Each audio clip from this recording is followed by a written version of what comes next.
कहानी की शुरुआत होती है एक ऐसी दुनिया में जहां एक बहुत ही भयंकर त्रासदी के बाद लाखों लोग ज़ॉम्बीज़ बन गए थे। इस दौरान आर नाम का एक ज़ॉम्बी एक एयरपोर्ट पर अपने साथियों के साथ घूम रहा था। उसे बिल्कुल याद नहीं था कि वो कौन है, वो ज़ॉम्बी कैसे बना, वो इस एयरपोर्ट पर कैसे आया या उसका असली नाम क्या है। वो सिर्फ इतना जानता था कि उसका नाम आर से शुरू होता है, इसीलिए सब उसे आर ही बुलाते थे। इसके अलावा वो बाकी ज़ॉम्बीज़ की पिछली जिंदगी के बारे में भी सोचा करता था। फिर एक दिन उसने बोनी नाम के ज़ॉम्बीज़ को देखा। ये ज़ॉम्बीज़ खुद कंकाल की तरह दिखते थे और जिस भी चीज़ की धड़कन चल रही होती उसे नोच नोच कर खा जाते। फिर आर ऐसे ही आगे चलता रहा, पर वो बेहद उदास और अकेला था क्योंकि वो चलते हुए भी कहीं पहुंच नहीं पा रहा था। कुछ देर बाद वो अपने खास दोस्त एम के पास गया। वो दोनों अजीबोगरीब आवाजें निकाल कर एक दूसरे से बात करने की कोशिश कर रहे थे। वो दोनों भूखे थे तो आर और एम कुछ और ज़ॉम्बीज़ के साथ खाने की तलाश में निकल पड़े। वहीं दूसरी ओर जूली नाम की एक लड़की अपने कुछ साथियों के साथ शहर के सुरक्षित इलाके से बाहर आ गई क्योंकि उन्हें कुछ दवाइयों की सख्त जरूरत थी।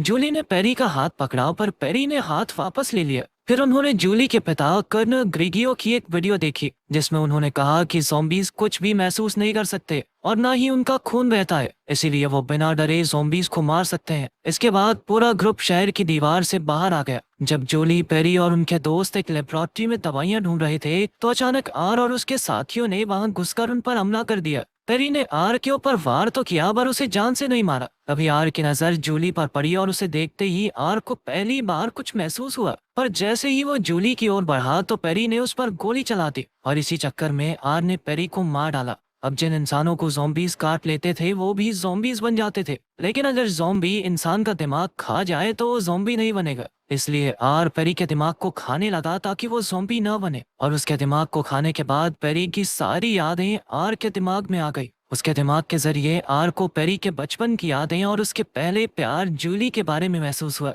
पेरी की यादों की वजह से आर जूली की तरफ और ज्यादा आकर्षित हो गया। अब आर को बहुत कुछ महसूस हो रहा था, इसीलिए उसने बाकी का दिमाग अपनी जेब में छुपाया और जूली की ओर बढ़ने लगा। पर जूली ने तो उसकी छाती में चाकू घोंप दिया, लेकिन आर चाकू निकाल कर उसके बहुत करीब आ गया। फिर उसने अपना ज़ॉम्बी खून उसके चेहरे पर लगा दिया ताकि बाकी ज़ॉम्बीज़ को लगे कि जूली भी एक ज़ॉम्बी है। उसने जूली से कहा कि वो बिल्कुल सुरक्षित है और फिर उसे बाहर ले आया। इधर जूली की दोस्त नोरा ये सब देख रही थी पर कुछ कर नहीं सकी, वरना उसकी भी जान चली जाती। उधर बाकी ज़ॉम्बीज़ को लगा कि जूली भी उनकी तरह एक ज़ॉम्बी है, इसीलिए किसी ने उस पर हमला नहीं किया। आखिरकार जूली उनके पीछे एयरपोर्ट तक आ पहुंची और फिर आर उसे अपने प्लेन में ले आया। वहाँ उसने अपनी पसंद की चीजें इकट्ठा कर रखी थी और साथ ही कुछ सिंगर्स के रिकॉर्ड थे। आर ने उसे भरोसा दिलाया कि वो सुरक्षित है, पर जूली अब भी बेहद डरी हुई थी, इसीलिए वो चाकू पकड़ कर बैठी थी। तब आर ने उसे कुछ समय अकेला छोड़ने का फैसला किया और बाहर जाकर पेरी का दिमाग खाने लगा ताकि वो जूली के बारे में और जान सके।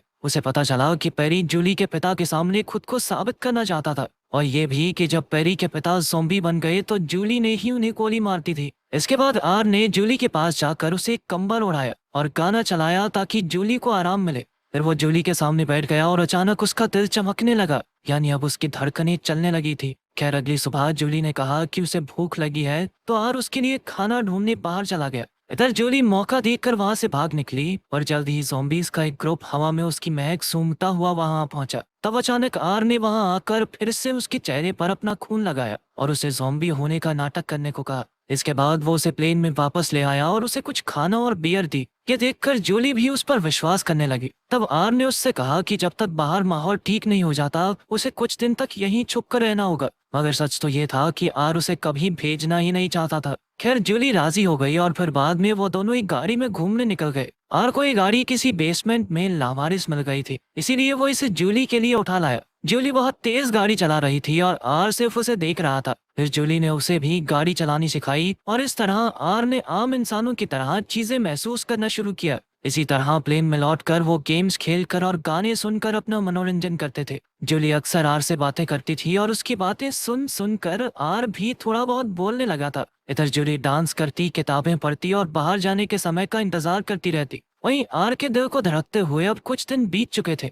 फिर एक रात उसने पेरी के दिमाग का कुछ हिस्सा खाया तो उसने वो समय देखा जब पेरी आर के हाथों मारा गया था। बाद में जब आर को होश आया तो उसने देखा कि जूली एक बार फिर से फरार हो गई थी। आर ने तुरंत बाहर जाकर देखा कि जूली घास काटने वाली मशीन की मदद से ज़ॉम्बीज का सामना कर रही थी। फिर आर ने बीच में आकर ज़ॉम्बीज का मुकाबला किया और इसी चक्कर में उसने अपने दोस्त एम को भी पीटा। तब एम ने कहा कि जिंदा इंसान उनका खाना है, पर आर नहीं माना और जूली को लेकर भाग निकला। तभी एक बोनी उनके पीछे पड़ गया और जल्द ही बाकी बोनीज ने उन्हें घेर लिया। तब एम उनकी मदद के लिए आया और उसने अपनी गाड़ी से बोनीज को कुचल दिया। अब आर और जूली के पास कोई चारा नहीं था, इसीलिए वो एम की गाड़ी में बैठ गए। एम उन्हें बेसमेंट में ले आया और उसने आर से पूछा कि क्या वो जूली के साथ खुश रहेगा, जिस पर आर ने कहा कि वो नहीं जानता। जल्द ही बाकी ज़ॉम्बीज़ ने आकर उन्हें घेर लिया। जूली डरी हुई थी, इसलिए उसने आर का हाथ थाम लिया। इस नए प्यार को पनपता देख ज़ॉम्बीज़ को कुछ समझ नहीं आ रहा था और आखिरकार उन्होंने आर और जूली को जाने दिया। जैसे ही वो दोनों गाड़ी में बैठे तो बोनीज उन पर हमला करने आए, पर बाकी ज़ॉम्बीज़ ने उनका मुकाबला किया।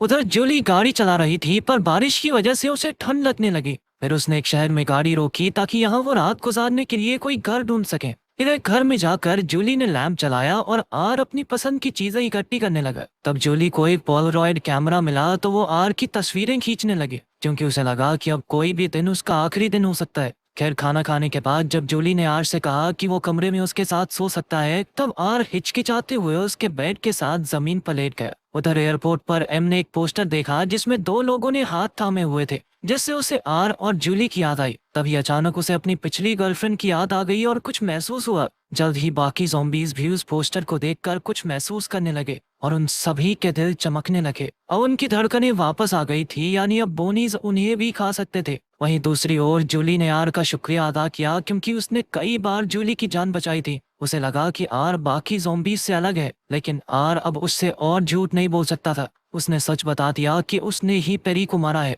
उसने जूली से माफी मांगी, पर जूली पलटकर रोने लगी। इसके बाद आर सो गया और उसने सपना देखा कि वो बाकी इंसानों के साथ मिलजुल कर रह रहा है। अचानक उसकी आंख खुली तो उसे समझ नहीं आया कि एक ज़ॉम्बी सोकर सपना कैसे देख सकता है। पर तभी उसे एहसास हुआ कि जूली एक बार फिर से भाग गई थी। उसका दिल टूट गया और वो निराश होकर एयरपोर्ट की ओर जाने लगा। उसने कसम खाई कि अब से कुछ महसूस नहीं करेगा और पहले की तरह उदास अकेला ज़ॉम्बी बनकर रहेगा। उधर जूली की गाड़ी में पेट्रोल खत्म हो गया और उसे चलकर जाना पड़ा। आखिरकार जब वो शहर के दरवाजे तक पहुंची तो फौजियों ने उसकी जांच की कि कहीं वो ज़ॉम्बी तो नहीं बन गई। खैर, बाद में कर्नल ने अपनी बेटी को गले लगा लिया। उधर आर के रास्ते में बारिश होने लगी और पहली बार उसे ठंड महसूस हुई। जल्द ही वो एम और उसके साथियों से मिला जो उसे ढूंढ रहे थे। आर ने तुरंत एम को गले लगाकर बताया कि वो सपने देखने लगा है और उसे चीजें महसूस होने लगी हैं। मगर अब वो एयरपोर्ट नहीं लौट सकते थे, क्योंकि बोनीज उन पर हमला करने के लिए निकल गए थे। तब आर ने पेरी की यादों की मदद से इंसानों का अड्डा ढूंढा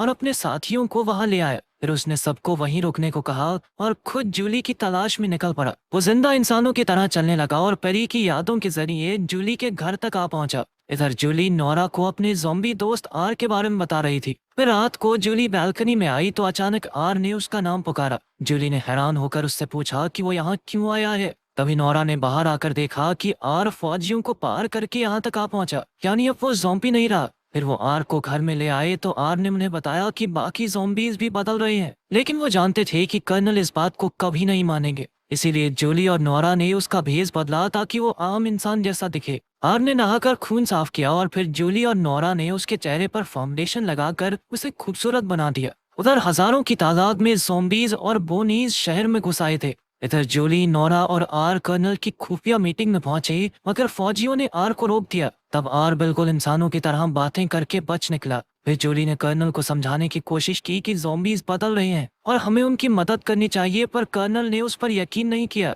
फिर आर सामने आया तो जूली ने उन्हें बताया कि आर ने हमेशा उसकी रक्षा की है, पर कर्नल ने आर पर बंदूक तान दी। जिसके बाद नोरा ने कर्नल की कनपटी पर बंदूक रखी और जूली आर को लेकर वहां से भाग निकली। जल्द ही वो एम से मिले और वहां हजारों ज़ॉम्बीज़ की फौज तैयार खड़ी थी। तभी अचानक बोनीज ने हमला कर दिया और जबरदस्त लड़ाई छिड़ गई। इधर जूली और आर भाग निकले तो कुछ बोनीज और फौजी उनके पीछे भागे। फिर बोनीज फौजियों को खाने लगे तो एक ज़ॉम्बी ने वहां आकर बोनी को मार गिराया और फौजी की तरफ दोस्ती का हाथ बढ़ाया। फिर जब बाकी फौजी वहां आए तो उन्होंने देखा कि ज़ॉम्बीज़ बोनीज का मुकाबला कर रहे थे और वो समझ नहीं पा रहे थे कि उनका दुश्मन है कौन। तब एम ने उन्हें समझाया कि वो इंसानों के साथ है। इसके बाद ज़ॉम्बीज़ और इंसान मिलकर बोनीज का मुकाबला करने लगे। उधर आर और जूली को बोनीज ने चारों ओर से घेर लिया था और वहां से कूदकर ही उनकी जान बच सकती थी। तब आर ने जूली को अपनी बाहों में लपेटा और उसे लेकर पानी में कूद गया। आखिरकार उसका सर जमीन से जा लगा, पर जूली सही सलामत थी। जूली तुरंत उसे खींचकर ऊपर ले आई और उसे चूम लिया।